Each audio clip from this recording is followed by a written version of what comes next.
বিপুল পরিমাণে গাঁজা গাছ ধ্বংস করা হয়।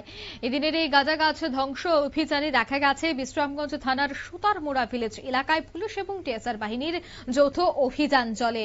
এদিনের এই অভিযানে বিপুল পরিমাণে গাঁজা গাছ ধ্বংস করা হয়, যার বাজার মূল্য আনুমানিক 20 কোটি টাকা হবে বলে জানাচ্ছেন। বন দপ্তরের 15টি প্লটে ধ্বংস করা হয়েছে 4 লক্ষ পরিণত গাঁজা গাছ। আগামী দিনেও এ ধরনের গাঁজা বিরোধী অভিযান জারি রাখবে বলে জানাচ্ছেন পুলিশ। কি উঠে আসছে বিস্তারিত শোনাবো। আমরা 4 লক্ষ গাঁজা ধ্বংস করেছি।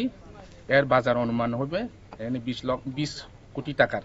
জায়গাটার নাম হচ্ছে তক্তমাদুম, এরপর হচ্ছে এখানে কিছু পাগলি, এরপরে হচ্ছে তার হচ্ছে গাটিগড়। এই এলাকাতে আমরা এর জন্য এরিয়াতে আমরা গাঁজা ধ্বংস করেছি। সবার এখানে গাঁজা চাষিদের উদ্দেশ্য থাকবো, তারা এখানে গাঁজার পরিবর্তে তারা ফল চাষ, অন্যান্য সবজি জাতীয় যাতে এখানে অর্থকরী ফসল যাতে এখানে চাষ করা হয়, যাতে কালটিভেট করা। অভিযোগ রয়েছে যে বিশ্রামগঞ্জ থানা পুলিশের একের পর এক গাঁজা বাগান ধ্বংস অভিযান চলছে, আর তাতে গাঁজা চাষিদের রাতের ঘুম উড়েছে। কেউ বিভিন্ন লোন নিয়ে, ঋণ নিয়ে এই গাঁজা চাষ করছে। তবে বিশ্রামগঞ্জ পুলিশ কয়েকদিনের অভিযানে ভেঙে গিয়েছে সেই গাঁজা চাষি এবং গাঁজা ব্যাপারীদের কোমর।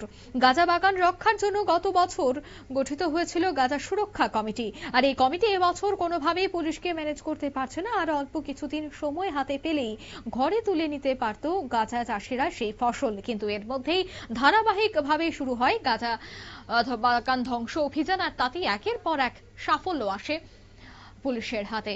এই মুহূর্তের সংবাদ এ পর্যন্তই। আমাদের পরবর্তী নিউজ এবং আপডেট দেখার জন্য অবশ্যই চোখ রাখবেন শুধুমাত্র নিউজ ভ্যানগার্ডের পর্দায়। ধন্যবাদ।